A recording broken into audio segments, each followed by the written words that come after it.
Oh bon joueur, bonne joueuse, bienvenue dans Comment on y joue. Aujourd'hui je vais vous parler de Muse. Muse est un jeu pour 2 à 12 joueurs à partir de 10 ans pour des parties d'environ 30 minutes. Tout d'abord je vais vous expliquer la mise en place du jeu, puis comment on y joue. Et en fin de vidéo je vous dirai si ce jeu est un top ou un flop. Commençons par la mise en place du jeu. Vous allez prendre les cartes chef-d'œuvre. Ce sont une énorme pile de très jolies cartes joliment illustrées, qui sont des cartes un peu à la Dixit. Voilà. Vous les mélangez et vous faites une pile sur le côté. Et vous prenez les cartes inspiration. Ce sont des cartes qui vont permettre de donner un indice. Et à chaque fois, il y a un thème marqué dessus. Par exemple, citer une boisson ou un liquide non fictif. Ou alors citer un objet concret trouvable dans votre maison. Voilà, ainsi de suite. Donc il y a pas mal de cartes inspiration. Vous les mélangez, vous faites une pile. Et voilà, vous faites deux équipes. Moi, j'ai mon équipe avec Nick, les mignons, et une équipe adverse. Et à partir de là, le jeu est prêt à démarrer. Mais quel est le but du jeu dans Muse? Dans Muse, la muse, un des joueurs d'une équipe, va devoir faire trouver la bonne carte choisie par l'équipe adverse parmi les 6 cartes qui seront sur la table. Pour ça, elle aura le droit de citer qu'un seul mot qui sera en rapport avec la carte inspiration. Si son équipe trouve la bonne carte, elle remporte la carte. Si elle ne la trouve pas, c'est l'équipe adverse qui remporte la carte. La première équipe qui remporte 5 cartes gagne la partie. Commençons un tour de jeu. Au début du tour, l'équipe adverse va prendre 6 cartes, 2, 4, 6, va les regarder, va regarder les 6 cartes, et va prendre 2 cartes inspiration. Donc 6 chefs-d'œuvre et 2 inspirations. Et va devoir donner à la muse, c'est-à-dire un des joueurs de l'équipe adverse, par exemple moi, une seule carte parmi les 6 et une seule des inspirations. Dans les deux inspirations, on a cité un lieu non fictif sur Terre et cité un insecte non fictif. Voilà. Et il peut regarder dans la carte ce qu'il pense être le moins facile possible pour faire perdre l'équipe adverse. Par exemple, je ne sais pas, on peut dire, bah tiens, je vais lui donner cette carte-là avec un insecte. Là, il n'y a rien du tout de dessiné, c'est pas facile, donc je vais lui donner ça. Il peut aussi donner un indice qui irait avec plusieurs cartes, mais le truc, c'est que la muse, elle, ne va voir que cette carte-là et l'indice. Elle ne va pas voir les 5 autres cartes. Donc cette carte-là est défaussée, puisqu'ils ont choisi l'autre carte inspiration. Ils vont garder les 5 cartes qu'ils ne donnent pas à la muse, et ils ne donnent juste qu'une carte inspiration et un chef-d'œuvre. Moi donc, qui suis la muse de mon équipe, je vais regarder ça. Je vais dire à voix haute, citer un insecte non fictif. Ça, ils savent que ça va être un seul mot, ça sera un insecte. Et je regarde la carte pour me dire, ben voilà, qu'est-ce que ça m'inspire? Quel insecte m'inspire par rapport à cette carte-là? Donc une fois que j'ai trouvé une idée, je vais donc redonner la carte à l'équipe adverse qui va la mélanger avec les 6 autres, étaler les 6 cartes sur la table.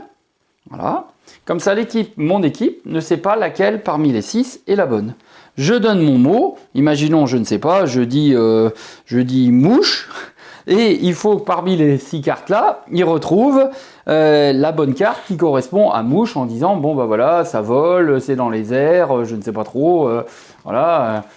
Donc il cite une des cartes. S'ils disent celle-ci, on a gagné, donc on garde la carte. Si ils disent une autre carte en pensant que, je ne sais pas, la mouche, voilà, il y a des fleurs, elle vole, elle va dans la maison, je ne sais pas quoi. La carte donc est perdue, donc la bonne carte c'était celle-ci, c'est l'équipe adverse qui la garde. Une fois que c'est fait, on défausse les 5 cartes, on défausse les 2 cartes inspiration et on va reprendre 6 nouvelles cartes. Maintenant, c'est nous qui allons choisir parmi les 6 cartes et les 2 nouvelles inspirations, une paire.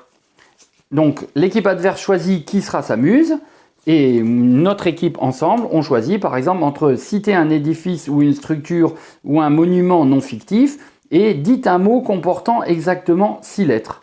Donc par exemple, on peut dire, tiens, on va choisir l'édifice, et on peut défausser l'autre carte, et on va choisir, par exemple, je ne sais pas, une carte comme celle-ci, où c'est pas facile de trouver quelque chose, et on donne à la muse de l'équipe adverse les deux.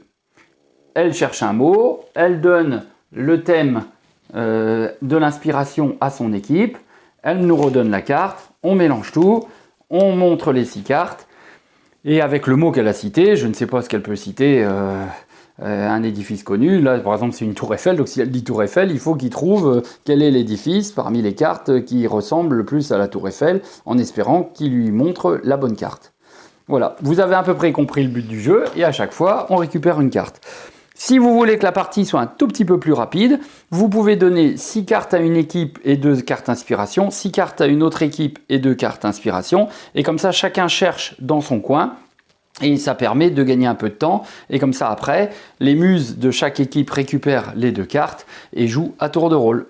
Voilà, vous savez à peu près tout sur Muse. Alors Muse, est-ce un top ou un flop ? Je trouve que ce jeu est intéressant parce que déjà c'est un jeu qu'on peut jouer en équipe, c'est pas facile quand on est assez nombreux, nous on aime bien en famille, quand on est vite assez nombreux, de pouvoir faire des jeux un peu en équipe pour que tout le monde participe. Comme c'est un jeu à la Dixit, les règles que vous avez vues sont très simples, il y a juste à regarder une inspiration sur une carte, donc ça les gens aiment bien, ils n'ont pas besoin de connaître l'univers du jeu de société, c'est juste qu'est-ce que vous pensez de la carte, comment on trouver. Je vous conseille de faire plutôt la partie rapide où tout le monde joue en même temps parce que ça c'est un peu plus simple, et surtout ça évite que pendant que l'équipe cherche quelle carte elle choisit et quelle inspiration elle garde, que les autres attendent à rien faire, et surtout écoutent un peu en disant tiens si avec cette carte là, avec celle-là on voit rien, celle-là il y a du rouge, ils peuvent un peu entendre ce qui se passe et du coup être influencés dans leur choix. Alors que s'ils sont en train de chercher de leur côté aussi quelle carte ils vont garder, et ben chacun est plutôt dans son coin, et ça évite de dire on va plus loin pour pas qu'ils entendent, ça permet de rester à la table, nous on l'a joué comme ça, et ça se passe très bien. Après, à chaque fois, vous changez la muse dans l'équipe, à tour de rôle, tout le monde devient muse une fois, ça permet de changer un peu les rôles et de jouer quelque chose de différent. Voilà.